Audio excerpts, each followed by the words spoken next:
Hello everybody and welcome back to the third episode of Online Career Mode. Today we've got 4 games: Watford, Huddersfield, a rivalry match against Derby, and finally a European match against Mainz in the Europa League. Also, the transfer window is just opening in Online Career Mode, so I'm going to need your suggestions for where I should strengthen my squad. I'm looking to maybe replace Sam Basso in midfield and Michael Esser in goal, so if you have suggestions for a goalkeeper, a defensive midfielder, or maybe a striker so we can move Hanane back out onto the wing, please do let me know ASAP, and I might consider signing them in the next week or so. Anyway, starting off with this game against Watford. It's an away game, so we're in London for this, and as always, we do concede an early goal. You can see it here after just 5 minutes. A through ball slipped straight through to Coman and he scored easily. However, 2 minutes later we're on the counter-attack, Lingard with a cross, and we forced them into an own goal. If he hadn't done that, it's definitely a header goal for Hanane, who once again is looking pretty lethal. Hanane's getting through here with his pace. Pálsson just doesn't have anywhere near the speed to keep up with him. Chips over the goalkeeper, who came out probably a little bit recklessly. Shaqiri again through to Hanane, not quite a goal, but another good chance for him. Showing off his pace versus the centre-back here, you can see how fast he closed in. Even though we didn't get a chance, it still forced the AI into a bit of a mistake there with the goalkeeper. But Watford nearly get an equaliser in the 30th minute. Thankfully, it's a wayward effort, and it's back on Nottingham Forest to be attacking. We do a low cross in, Hanane goes around the goalkeeper but runs off the pitch, so close. Lingard is really on fire in this game. He's not played this well for us at all. You can see there he does a couple of tricks, some kick-ups, bursting into the box, but not quite there. Shaqiri passes it through to Lingard, who has a volley blocked. Lingard is absolutely on fire in this game.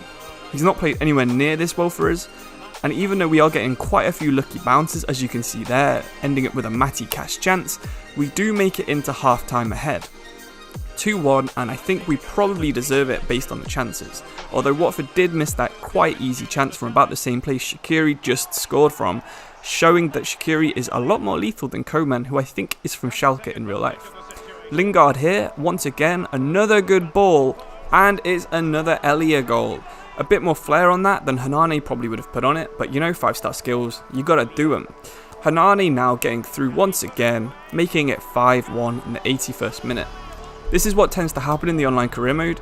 You do maybe have tight games till about the 60th minute, but as players tire and people bring on their faster substitutes, the scores really do pile up. I'm not sure we deserved a 5-1 victory there. I think maybe a 3-1 or a 2-1 would have been a fair victory for Nottingham Forest. You can see the stats on screen there, and we're going to get into the second match. Now this one's against Huddersfield, who have a slightly stronger team than Watford, which is quite hard to believe given how they start off in the actual real life when you start off with a save. Anyway, we're at home, so we're going to be playing at the City Ground in Nottingham. There was a fair amount of delay here on the controls for both of the players, so both me and Danny both agreed that it was happening, so there's not an unfair advantage there from either of us. However, it definitely did impact the quality of the play. Because both me and Huddersfield play a fairly similar style of getting the ball to our fast players, in his case he's got Onyekuru on the wing and Openda, with Boyd as a target man through the middle, and with me Hanane, Shaqiri and Lingard on the wings, with Acosta of course coming off the bench with Elia. It's going to be fairly interesting to see who can break through the defence. However, you can see it's Huddersfield who in fact did manage it. Boyd crosses it into an unmarked Openda after I did a second man press that I really shouldn't have done, and once again Forest are still chasing their first clean sheet under my stewardship. Now, Openda really had an easy goal there. It was just in the box. There's not really too much I could have done other than not done a second man press, but we need to get back with a nice quick response, and that's exactly what we do. A nice back heel from Shaqiri straight to Hanane's path.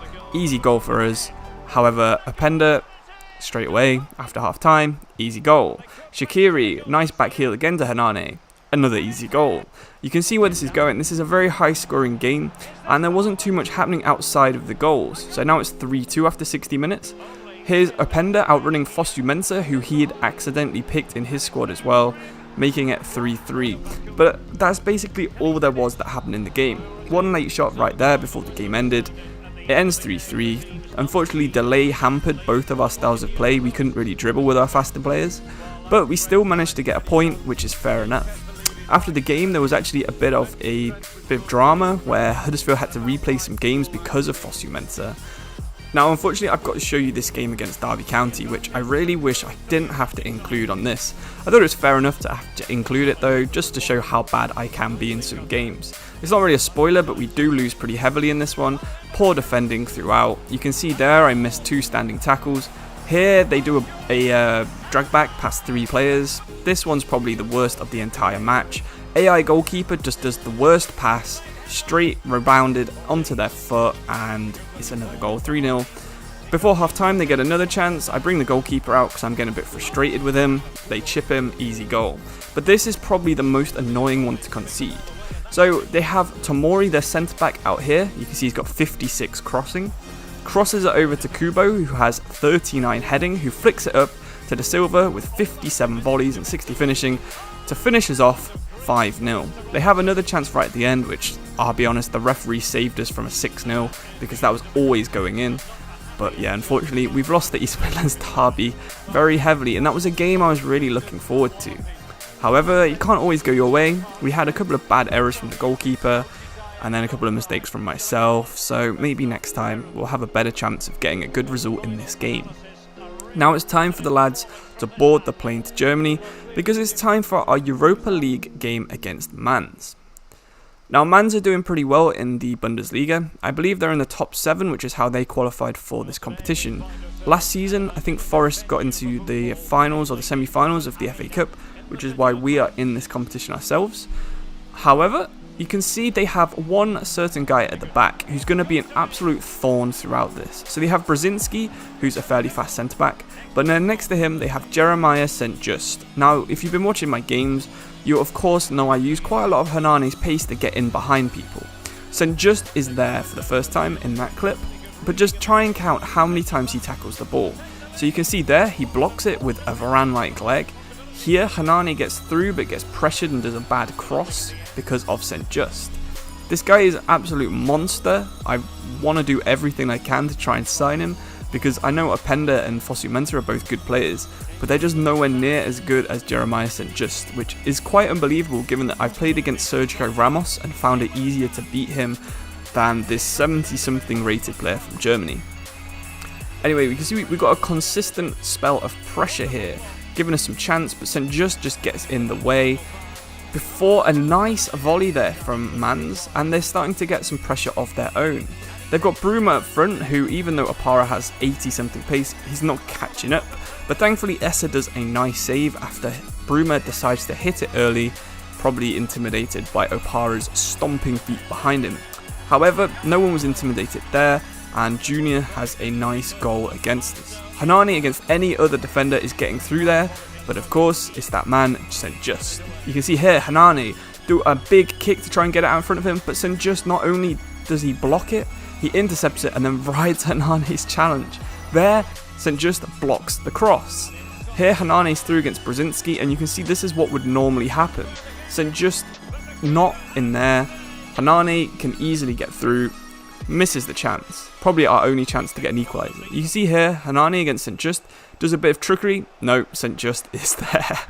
I'm getting a bit bored of saying this guy's name. We flick it over him, but no, he recovers and he's there. This guy was a one-man machine until late into the second half, where they get a second goal, and from this point on, we decide to go all-out attack.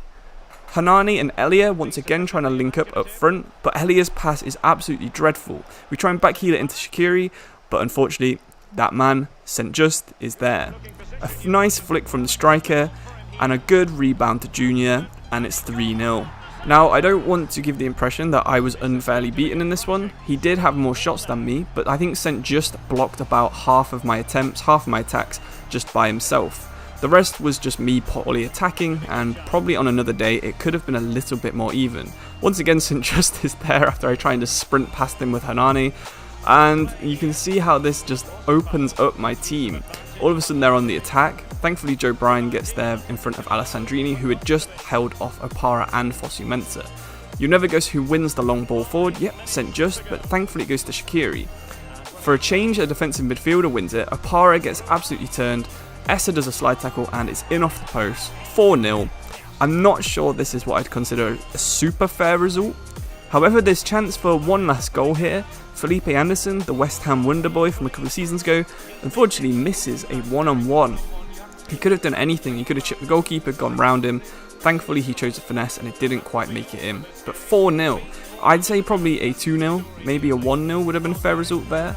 If it wasn't for St. Just, I really think I would have had a good chance of maybe nicking a goal, especially if he had 2 Brzezinskis. But that's all we have in this episode, I'm afraid. Like I said at the start, if you've got any suggestions for transfers, especially goalkeeper and defensive midfielder, please let me know. But subscribe if you want to see more episodes in the series, and I will see you in the next video. Thank you very much, and goodbye.